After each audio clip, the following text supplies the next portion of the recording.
Don't set your goals too low. Teach in leadership. You'll find it on the cassettes. Don't join an easy crowd. You won't grow.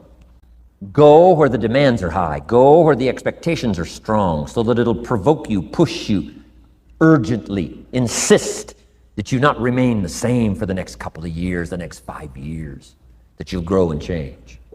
So don't set your goals too low. The guy says, well, I don't need much. Well, then you don't need to become much.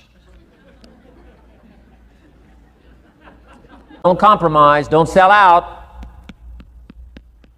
There were some things I went for back in those early years that I paid too big a price for. If I'd have known how much it was going to cost me, I never would have paid, but I didn't know. So don't sell out. I'm asking you to get a handle on the future. I'm asking you not to leave it to anyone else. Don't leave it to the company. Company's got their own goals. I'm asking you to set your own goals, your personal goals. Income goals and financial goals and health goals and spiritual goals and where do you want to go and what do you want to do and what do you want to see and what do you want to be. That's it. Promise of the future. Design your own future. Got to count on yourself. And here's one of the things you got to count on. Your ability to design the future. It's called the promise. And the promise of the future, if you'll design it well, can have an awesome effect on your life.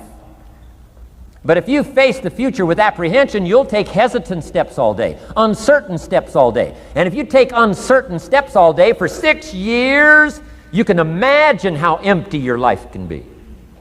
Now here's what's connected to the promise, the price.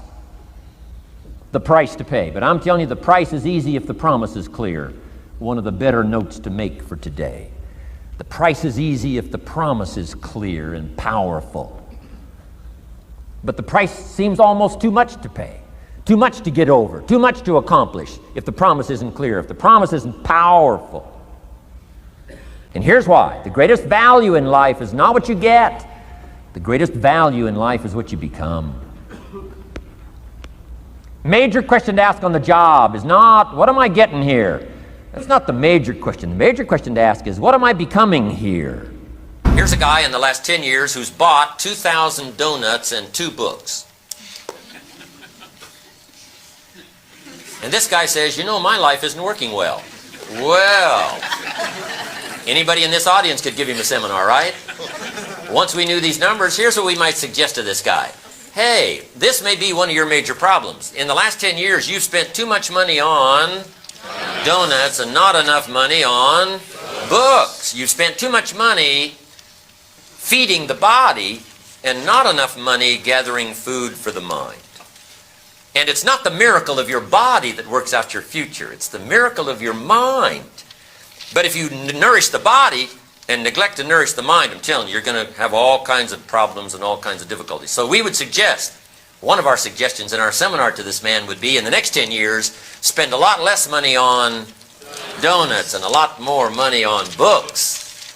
Log the questions from your personal experience. Log the answers from your personal experience. Right? Learning is the beginning of wealth. Learning is the beginning of health. And here's where it can all start. Paying more attention to your own personal experience. One way to learn to do it right is what? Do it wrong. That's one way to learn. Now the key is, don't let it take too long. If you've done it wrong for 10 years, we suggest that's long enough. We don't suggest 10 more years just to prove a point. No. You can prove any point in 10 years. In 10 years, your health disciplines will be on track or what? Off track. Your financial independence will be on track or off track. It doesn't take that long to come to the conclusion based on your own personal experience, whether you're on track or off track.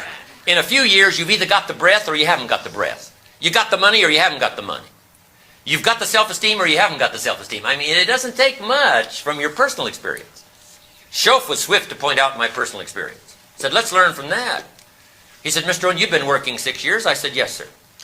He said, how are you doing? I said, not very well. He said, I suggest you not do that anymore. What a swift analysis of my current situation. He said, couldn't we find out what happened the last 6 years so that you can alter the course the next 6 years? That had never occurred to me. He said, I'm telling you, we can learn so much from the last 6 that we can make the next 6 years totally different than the last 6. And that's exactly what he did for me. That second 6 years, my life so swiftly changed. It was absolutely incredible. At age 25, I was broke. At age 31, I was rich. And he said, Mr. Rohn, if you'll make these changes starting today, he said, the next 6 years of your life will be totally different than the last 6. I took him up on that. So now let me give you that promise. In case you have to leave early, here's the promise that changed my life for your notes. He said, if you will change, everything will change for you.